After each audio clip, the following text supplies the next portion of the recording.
আমরা শুরু করছি today discussion about the Ottoman Empire and the rise of Balkan nationalism. দেখ, 16 আর 17 সেঞ্চুরিতে south east Europe, northern Africa, Asia Minor, Iraq, Syria, Arab, Palestine, কি বললাম?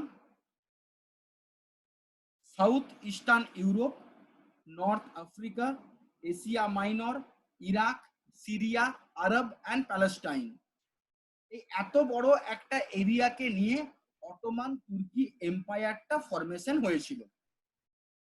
But in the latter 17th century, মানে 1680 পর, অটোমান এম্পায়ারের পাওয়ারটা কিন্তু স্টেবল ছিল। অটোমান এম্পায়ারটা ততদিন পর্যন্ত কিন্তু পাওয়ারফুল এম্পায়ার হিসেবে তাকে কিন্তু ধরা হতো। কিন্তু যখনই 18th সেঞ্চুরি শুরু হয়ে যায়, মানে 1701-2 এরকম শুরু থেকে অটোমান এম্পায়ারের যে পাওয়ার, যেটাকে আর্মি পাওয়ার বলিস তুই, বা যেটাকে অ্যাডমিনিস্ট্রেটিভ পাওয়ার বলিস তুই, বা গ্রিপ অন দি সোলজার, এটা আস্তে আস্তে আস্তে আস্তে আস্তে আস্তে ডিস্ট্রয় হতে শুরু করে যায় টাইম আফটার টাইম। এই সময় মনে রাখবি, তুর্কি এর যে কিং ছিলেন তিনি ছিলেন একজন মোহামেডান বা মুসলমান বা মুসলিম। বাট তার যে এম্পায়ারটা, সেই এম্পায়ারটা পুরোটাই ছিল সাউথ ইস্টার্ন ইউরোপের ওপর। অটোমান যে এম্পায়ার, সেটা পুরোটা ছিল সাউথ ইস্টার্ন ইউরোপের ওপর। দেন ইউরোপের যারা টিনেন্স বা প্রজা, তারা কিন্তু ছিল the member of the church, বেশিরভাগটাই ছিল খ্রিস্টান, আর বেশিরভাগটাই ছিল সার্বিয়ার পপুলেশন। সার্বিয়া মিন্স যাদেরকে স্লাব বলা হতো, SLAB, স্লাব। এই যে সার্বিয়ার যারা মুভমেন্ট, যারা এদের আন্ডারে থাকতো, তারা মনে করতো যে 19th সেঞ্চুরিতে এই খ্রিস্টানদের মধ্যে আর স্লাবদের মধ্যে ন্যাশনালিজমটা আস্তে আস্তে আস্তে আস্তে বিরাট গ্রো করতে শুরু করে, এবং এতটা ন্যাশনালিজম গ্রো করে যায় যে অটোমান এম্পায়ারের ডাউনফলের জন্য তারা কিন্তু আস্তে আস্তে ওয়ার্ক করতে শুরু করে। ওয়ার্ক মানে কিরকম? ইউনিফিকেশন মুভমেন্ট, ওয়ার্ক মানে সিক্রেট সোসাইটি, ওয়ার্ক মানে by the help of the foreign powers, attack by several types.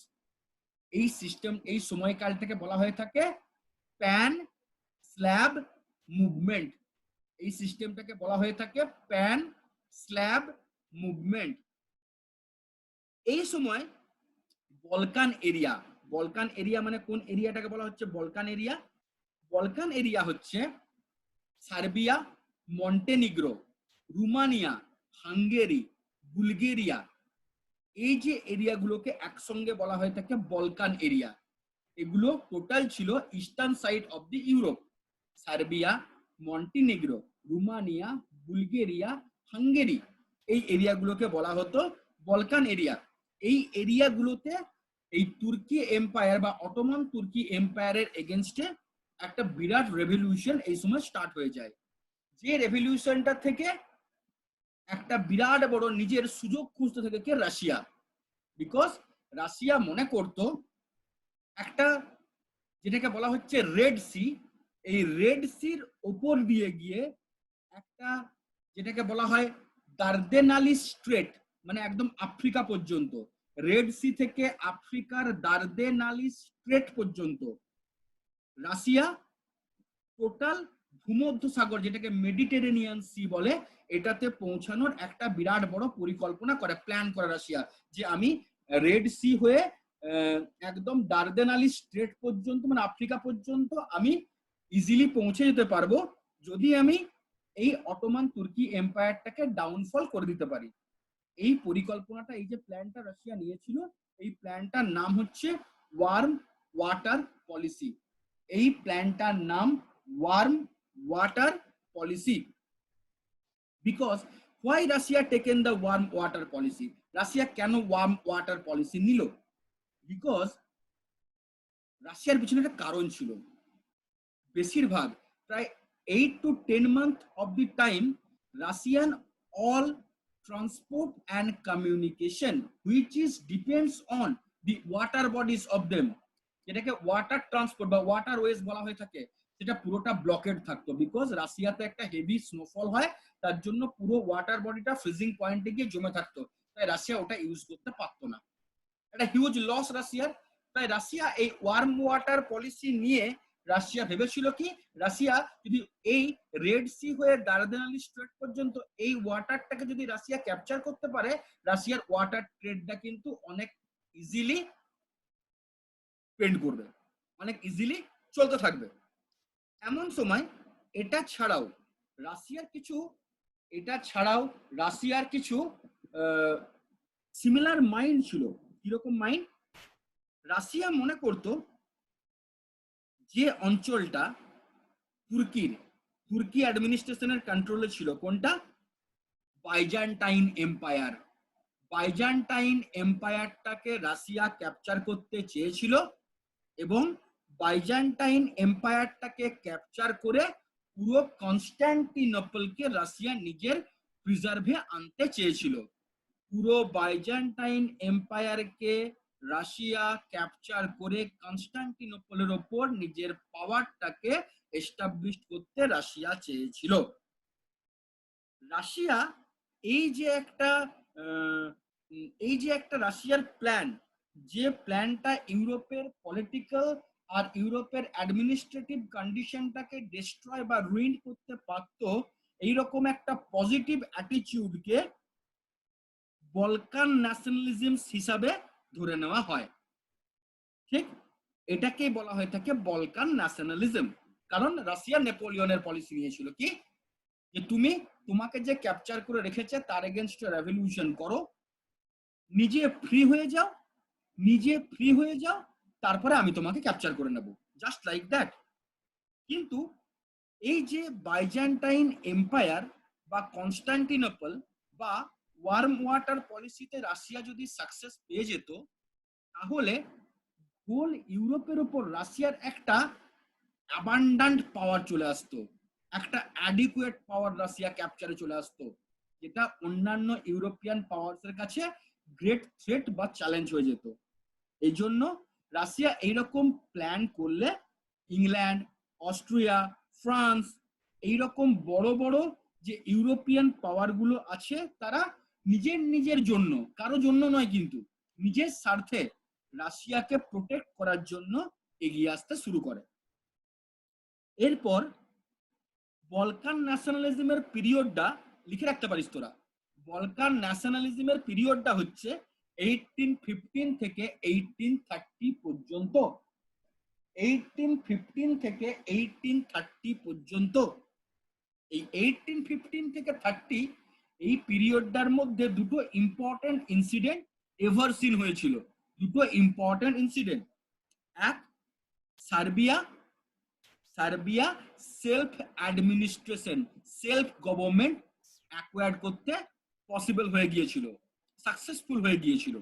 Serbia successful to capture the self administration and self government policy, মানে সার্বিয়ার উপর থেকে রাশিয়া বল, অটোমান তুর্কি empire বল, এদের পাওয়ারটা destroy হয়ে গেল। আর দুই, the independence movement of Greece, গ্রিসের ইন্ডিপেন্ডেন্স মুভমেন্ট। ওকে, এরপর আমরা ডিসকাস করতে শুরু করব অটোমান যে এম্পায়াররা ছিল তারা মুসলিম ছিল, এই নিয়ে কোনো প্রবলেম নেই। মুসলমান মানে যে খারাপ হবে এটাও ম্যাটার নয়। বাট অটোমান এম্পায়ারের যে মুসলিম কিংরা ছিল না, তাদের একটা না রিলিজিয়াস ডিসএবিলিটি ছিল, তারা অন্ধ হতো ধর্মের দিক থেকে। তারা মনে করত মুসলিম ধর্মটাই সব থেকে বড় আর সব থেকে মহান, এর মতো ধর্ম, এর সমতুল্য ধর্ম আর দ্বিতীয়টা হতে পারে না। এক, তাদের যে রুলটা, যে পিরিয়ড অফ রুলটা, সেটাকে বলা হতো টিরানিক্যাল রুল, মানে অপশাসন। কোনো সঠিক সুন্দর রুল ছিল না। টিরানিক্যাল রুল, TYRRANNICAL, টিরানিক্যাল রুল। এই টিরানিক্যাল রুল পিরিয়ডে কিন্তু রাশিয়ানরা আস্তে আস্তে আস্তে আস্তে বলকান এরিয়ার যারা খ্রিস্টান ছিল তাদের মধ্যে ন্যাশনালিজমটাকে স্প্রেড করে দিয়েছিল। যখন স্প্রেড করে দিল, এই ন্যাশনালিজমটা কিন্তু স্প্রেড হয়ে যাওয়ার পর ওই বলকান এরিয়ার যারা খ্রিস্টান ছিল তারা কিন্তু এই অটোমান এম্পায়ারের একটা টিরানিক্যাল রুল একটা টিরানিক্যাল রুল আর রিলিজিয়াস ব্লাইন্ডনেস, টিরানিক্যাল রুল আর religious blindness of the Ottoman তুর্কি এম্পায়ার এর এগেনস্টে বলকান এরিয়ার খ্রিস্টানরা কিন্তু একটা রেভলিউশন ডিক্লেয়ার করে দেয়। যে সময় একটা ডার্ক এজ আর কিছু অ্যাডমিনিস্ট্রেটিভ অ্যান্ড পলিটিক্যাল ফল্ট এই সময়টা এক্সট্রিম লেয়ারে চলে যায়, মানে যে যার মতো খুশি করে চলতে শুরু করে। ইউরোপের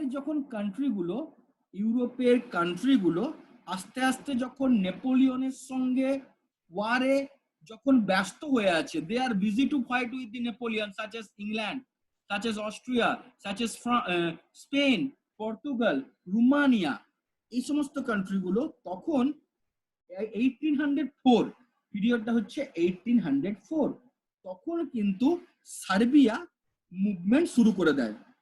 ঠিক, সার্বিয়া তখন মুভমেন্ট শুরু করে দেয়। আর এই মুভমেন্টটার সঙ্গে জ্যোতির্ময়ের একটা মিল ছিল, বিকজ এই মুভমেন্টটার যে লিডার ছিল এই সার্বিয়া মুভমেন্টের, সেই লিডারটার নাম ছিল জর্জ। এখানে কোনো মিল নাই, সেই লিডারটার নাম ছিল জর্জ, কিন্তু উনি একজন বিজনেসম্যান ছিলেন যিনি পিগ সেল করতেন, বুঝলি, যিনি শুকর ব্যবসায়ী ছিলেন। কেউ হাসবি নাই, এটা ভালো ব্যবসা, কিন্তু এটা বেশ ফ্রুটফুল ব্যবসা। যখন প্রয়োজন পড়লো, মাংস খেতে ইচ্ছা করলো, ঘরে কেটে খেয়ে নিলি, ছোট থেকে বড় হলো, গোলাপি হলো, পিঙ্ক হলো, পিঠে যাবে ঘুরে বেড়া, ঘরের সামনে নোংরা, শুয়োর খেয়ে দিবে, ঘরের সামনে কুকুর, শুয়োর তাড়িয়ে দিবে, গরু, কোনো ব্যাপার নাই, এমনকি রাত্রে নাইট গার্ডের মতো শুয়োর পাহারাও দিয়ে দিবে। তোর ধর একটা শুয়োর ধর 8 মিটার লম্বা, 200 কেজি ওজন, এরকম একটা শুয়োর যদি তোর ঘর দুয়ারে বানা থাকে, তোর কুকুরের প্রয়োজন হবে না। The pig can possible everything he or she can do for you. ওকে, বেশ ভালো ভালো খাবার দিলি, শুয়োর can do everything for you. Okay, এরপরে সেকেন্ড পেজটা শুরু করছি, বাট আমি নতুন লিঙ্ক পাঠাচ্ছি, কারণ এই লিঙ্কটা ওপেন ছিল, তাই এই লিঙ্কটা শেষ করতে হবে আমাকে। আর এই লিঙ্কটাকে আর কন্টিনিউ করবো না, নাহলে হ্যাক হয়ে যাবে। আমার ব্যাংকে 300 টাকা আছে, চুরি হয়ে যেতে পারে। না না, স্কাইপকে আমি লক করে রেখেছি, স্কাইপে সবাই তো আসবে না, স্কাইপ লক হয়ে আছে, বাট এইটা সিকিউরিটি সিস্টেম অন নাই। ফায়ারওয়ালে কে ঢুকে যাবে এখন? ফায়ারওয়ালে এখানে বেশ আমার বেশ সুন্দর সুন্দর ফটো আছে, কে চুরি করে নেবে। আমার ব্যাংকে 300 টাকা আছে, আমার আরেকটা ব্যাংকে 50 টাকা আছে, এগুলো চুরি হয়ে গেলে মুশকিল পড়ে যাবে। জ্যোতির্ময়ের শুয়োর ব্যবসা ভালোই চলবে তখন।